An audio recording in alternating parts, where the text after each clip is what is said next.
सो praise Lord, जय मसीह की सबको। सो परमेश्वर के नाम की महिमा हो आज एक बार फिर से सुंदर समय के लिए। और मैं आशा करता हूं कि आप सब प्रभु में ठीक हैं, तंदुरुस्त हैं। प्रभु के नाम की महिमा हो। मेरे अजीज़ों, आज जो विषय हम सीखने वाले हैं वो विषय से हमें एक बहुत बड़ा सबक, लेसन या एक शिक्षा सीखने को मिलता है कि कैसे नबूकदनेस्सर जैसा एक बड़ा राजा जानवरों के जैसे जंगलों में रहने लगा। नाखून बढ़ गए, बाल बढ़ गए, और जो जानवर या गाय या भैंस घास या चारे को खाया करता था, कैसे एक राजा खाने लग गया।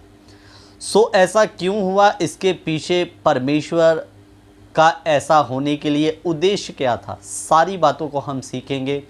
बड़े ध्यान से आप लोग इस वचन को सुने, सीखे। विषय में जाने से पहले आप हमारे चैनल जाने वचन की सच्चाई को सब्सक्राइब कर लें, बेल के आइकॉन को दबा लें, ताकि जब भी हम कोई नया विषय या नई क्लास लेकर आएँ तो उसका नोटिफिकेशन आपको मिलता रहे। मेरे अजीज़ों, अब हम बात कर रहे हैं राजा नबूकदनेस्सर की। राजा नबूकदनेस्सर पूरी दुनिया में जाने माने वाला एक राजा था। उसका वैभव पूरे कई राज्यों तक फैला हुआ था और काफ़ी देशों तक उसका नाम था। तो अजीज़ों, वचन में एक बात लिखी है नीति वचन की किताब में, उसका 16 अध्याय उसका 18 वचन क्या कहता है। 18 वचन, विनाश से पहले गर्व और ठोकर खाने से पहले घमंड आता है। इधर में क्या लिखा, विनाश से पहले गर्व और ठोकर खाने से पहले घमंड आता है। यही कुछ हुआ राजा नबूकदनेस्सर के साथ में। ज़्यादा देशों में जानकारी होने के कारण, एक अच्छा या बड़ा राजा होने के कारण उसके भी जीवन में घमंड आ गया। मेरे अजीज़ों, ये राजा पहले परमेश्वर के विरुद्ध था। जब सद्रक, मेशक, अबदनगो को आग की भट्टी में डाला गया और जब इसने देखा कि इनके परमेश्वर ने एक रहस्यमय तरीके के द्वारा उनको आग से बचाया, तब इसकी आंखें खुल गई कि यहोवा ही एकमात्र सच्चा परमेश्वर है। तब इसने लोगों के बीच में परमेश्वर के बारे में देशों देशों तक बताया जाए, ये अपने देश में ऐलान किया कि सद्रक, मेशक, अबदनगो के परमेश्वर की बात को हर देश, हर राज्य तक रखा जाए। लेकिन मेरे अजीज़ों, धीरे थोड़ा समय बीतने पर ये एक भयानक सपन देखता है और कुछ ज्योतिषियों और पंडितों को बुलाता है और उनको उस सपने के अर्थ का या भेद का पता नहीं चलता। फिर दानियल आता है। दानियल एक एक बात को, उस सपने की, उसका मतलब राजा को समझाता है, बताता है। तो आइए देखते हैं क्या सपन था जो नबूकदनेस्सर ने देखा। फिर आगे हम बात का खुल के खुलासा करेंगे। उसके लिए पढ़िए दानियल की किताब, उसका 4 अध्याय उसका 10 वचन हम पढ़ेंगे। जो नबूकदनेस्सर राजा ने दर्शन देखा।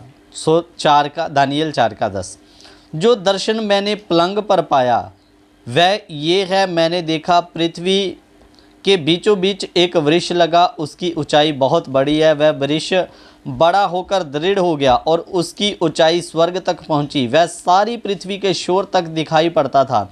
उसके पत्ते सुंदर और उसके बहुत फल थे, यहाँ तक कि उसमें सबों के लिए भोजन था। उसके नीचे मैदान में सब पशुओं को छाया मिलती थी और उसकी डालियों में आकाश के सब चिड़ियाँ बसेरा करती थी। सब प्राणी उसमें आहार पाते थे। मेरे अजीज़ों, लेकिन राजा ने पंडितों को बुलाया, ये इस दर्शन का वो भेद नहीं बता सके। फिर मेरे अजीज़ों, दानियल को ये यहाँ पर बुलाया गया और दानियल ने फिर राजा को इस दर्शन का भेद बताया। उसके लिए आप पढ़ें 4 का 20 वचन। अब दानियल इस सपने या इस दर्शन का राजा को अर्थ बता रहा है।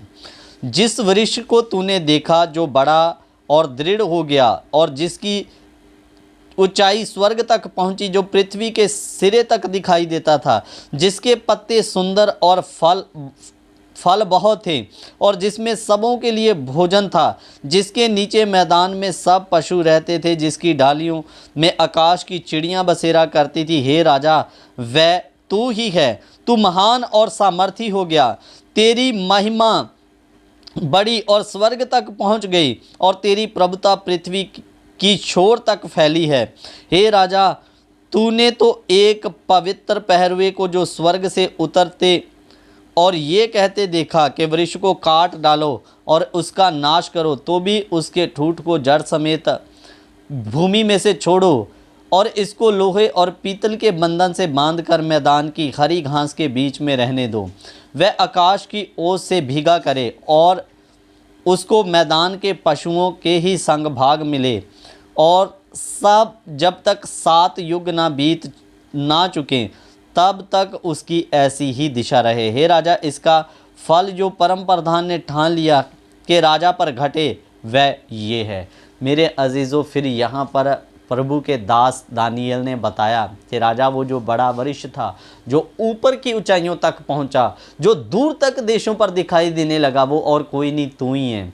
लेकिन एक समय आएगा जब एक स्वर्ग से पहरुआ उतरेगा, वो इस पेड़ को नाश करेगा, नष्ट करेगा, लेकिन उसकी जड़ों को धरती पर रहने देगा करके। इसका मतलब तेरा राज कुछ समय के बाद में तुझे फिर से लौटाया जाएगा। अजीज़ों, लेकिन यहाँ पर ये भविष्यवाणी उसके लिए ये दर्शन हुआ कि वो मनुष्यों में से निकाला जाएगा, जंगल में रहेगा और जानवरों के जैसा रहेगा। अजीज़ों, ये सारी घटना नबूकदनेस्सर के साथ होने का कारण क्या था, मैं आपको बता देना चाहता हूँ। मैंने आपको पहले भी बताया, विनाश से पहले गर्व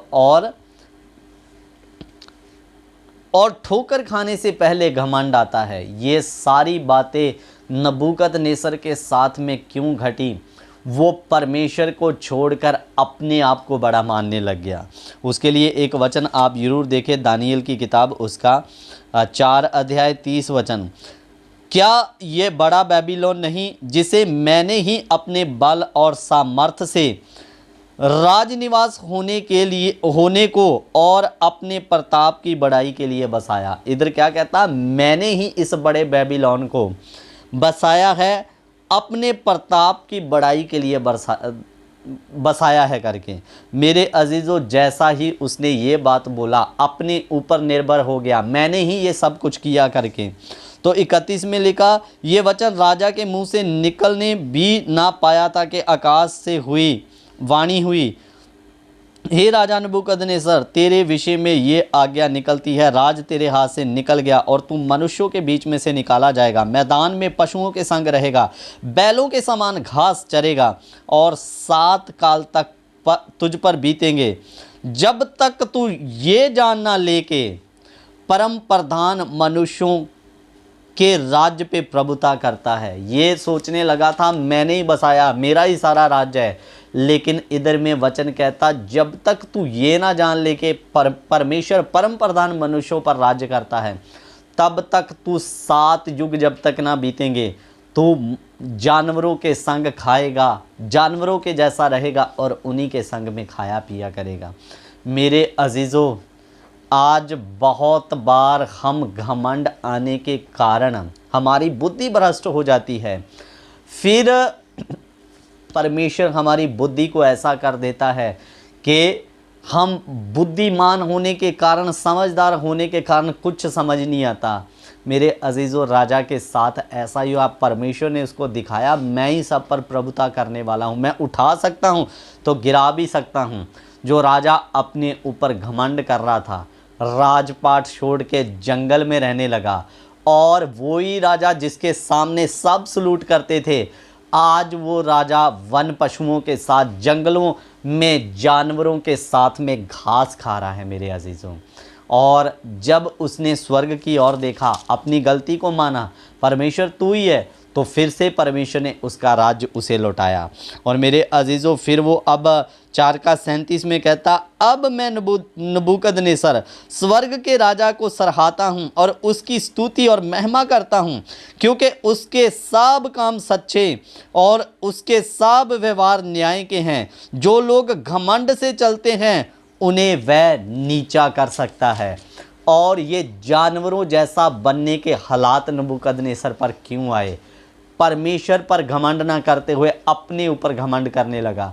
मेरे अजीज़ों, आज बहुत बार हम प्रभु पर घमंड ना करते हुए अपने ऊपर घमंड करने लग जाते हैं। मेरे पास अच्छी कलीसिया है, मैंने सब लोगों को बचाया है, मेरे पास अच्छा ज्ञान है। कभी अपने ऊपर निर्भर ना रहें, परमेश्वर पर निर्भर रहें। परमेश्वर सब कुछ करने की ताकत रखता। अगर वो आपको उठा सकता है तो वो आपको जानवरों के तुल्य कर सकता है। ये है वो सर्वशक्तिमान परमेश्वर की सामर्थ्य।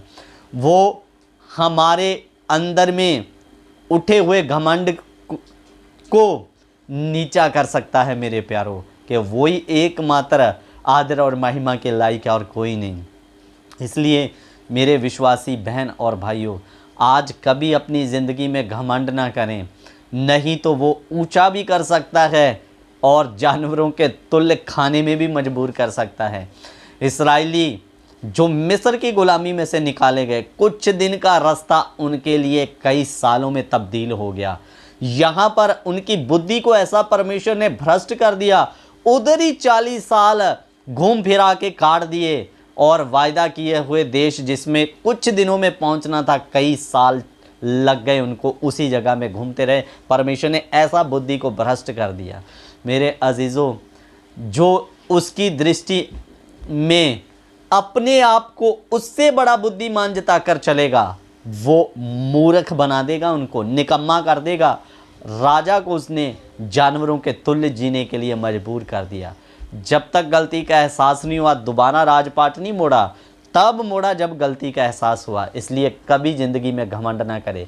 घमंड करना है तो केवल परमेश्वर पर करें और अपने आप को हमेशा शून्य या जीरो मानकर चलें। मेरे अजीज़ों, नबूकदनेस्सर को समझ आ गई कि वही सब कुछ है और जो घमंड करेगा वो उसे नीचा कर सकता है। और नीति वचन की किताब में भी हमने पढ़ा, विनाश से पहले गर्व और ठोकर खाने से पहले घमंड आता है। इसलिए कभी गर्व और घमंड ना करें, परमेश्वर पर घमंड करें। सो प्रभु इन वचनों के द्वारा आप सबों को आशीष और बरकत दे। जय मसीह की। God bless you.